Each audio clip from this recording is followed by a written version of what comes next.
It's March 6, 1940. The man generally regarded as the deadliest sniper of the Winter War, a Finnish farmer who fired without a scope, credited with hundreds of kills, is lying on a pile of frozen corpses with his face torn open. His own side thinks he's dead. What no one on that corpse pile knows is that he's still breathing, and that the war about to end will turn out to be the easy part of his life.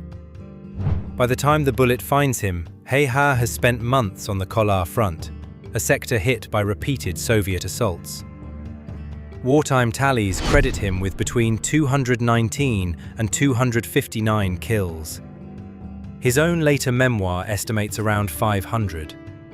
His biographer, Tapio Saaralainen, records 542. Bodies often can't be recovered in the deep snow, so nothing is verified. The numbers are disputed, and always will be. What isn't disputed is that Kolar was hammered by heavy Soviet artillery, up to roughly 40,000 rounds a day by most accounts. Temperatures sit between -40 and -20 degrees Celsius, while Häyhä waits in all-white camouflage. He packs snow around his rifle to hide the muzzle flash and dampen the sound, and he keeps snow in his mouth so his breath doesn't give him away in the freezing air. He lies in snow pits from before dawn until after dark, and for months the shells fall around him and miss by margins so narrow he can feel the shockwaves through the snow. Then it's March 6, 1940. An explosive round strikes him in the lower left jaw and shatters the bone beneath in a spray of blood and snow. The men around him don't recognize what's left. They think he's dead. They lay him on a pile of frozen corpses and move on to find the living. Someone sees his foot twitch. A fellow soldier pulls him off the pile and drags him through the snow toward a field hospital. Häyhä's unconscious and bleeding badly. His breathing is so shallow they can't be sure he'll survive the trip. The cold slows the bleeding, but it also steals body heat with every minute that passes on the long trip through the snow. Across Finland, word spreads that the legendary sniper is finally dead. A newspaper publishes his obituary while he's still breathing, and the man they're burying in print is about to prove them wrong. He doesn't wake to gunfire, he wakes to silence. On March 13, 1940, Häyhä regains consciousness, the same day the Moscow Peace Treaty ends the Winter War. His face is no longer the face he was born with. He reads about his own death in a newspaper. He sends word to the paper to correct it. The dead man, it turns out, would like his funeral cancelled. A black and bitter joke from a man who can't eat solid food and can barely speak. The damage is catastrophic, and surgeons remove what is left of his upper jaw and much of his lower jaw, while his left cheek is gone entirely. Over the next 14 months, according to his biographer Tapio Saaralainen, he endures roughly 26 reconstructive operations, surgeons taking bone from his own hip and grafting it onto what remains of his jaw, rebuilding his mouth piece by piece.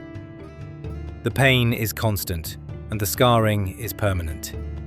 He looks in the mirror, and a stranger looks back.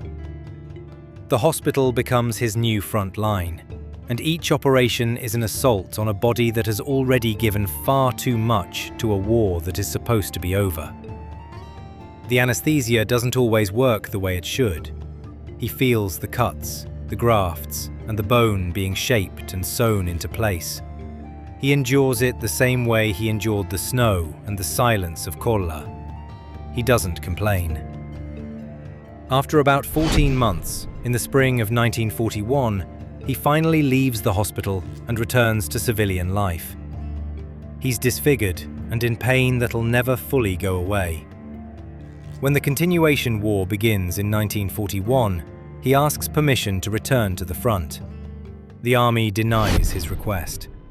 His face is too damaged, and his body isn't strong enough for combat.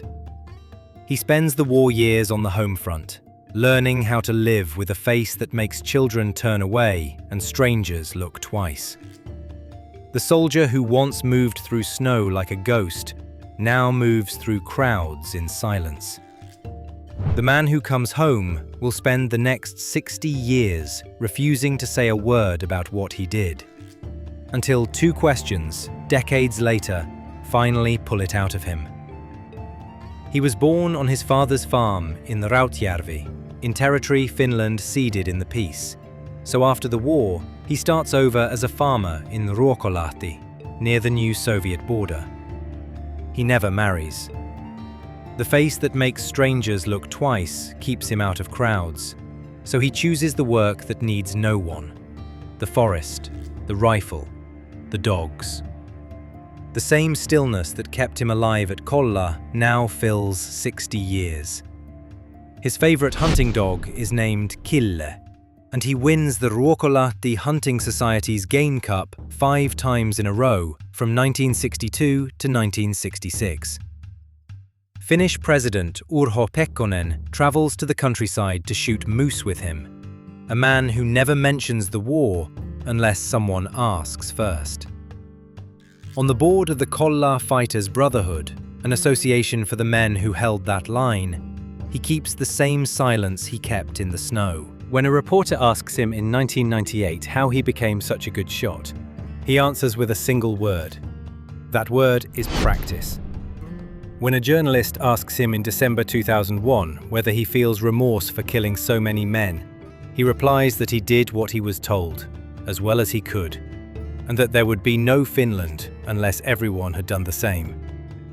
It isn't a boast. It isn't an apology.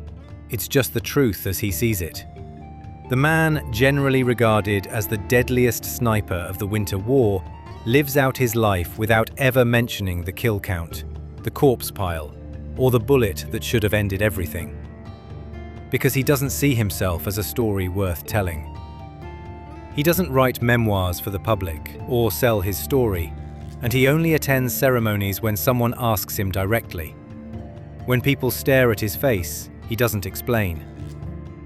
He lives in Ruokolahti for roughly 60 years. The Soviet Union sits across the border for most of that time, a giant neighbor that tried to swallow his country and failed, and he watches the decades pass from the same forests he once fought in.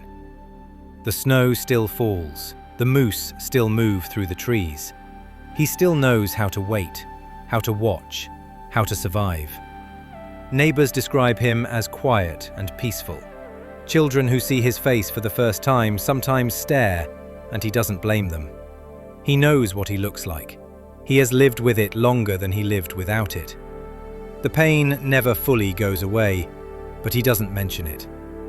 The man who once killed with a single squeeze of a trigger now spends his days feeding dogs and mending fences, and no one would guess what he did in the winter of 1939 unless they already knew. He dies on April 1st, 2002, in a veterans' nursing home in Hämeenä, and he's 96 years old when the end comes, which means he has lived through nearly the entire 20th century. He is buried in the Ruokolahti church graveyard.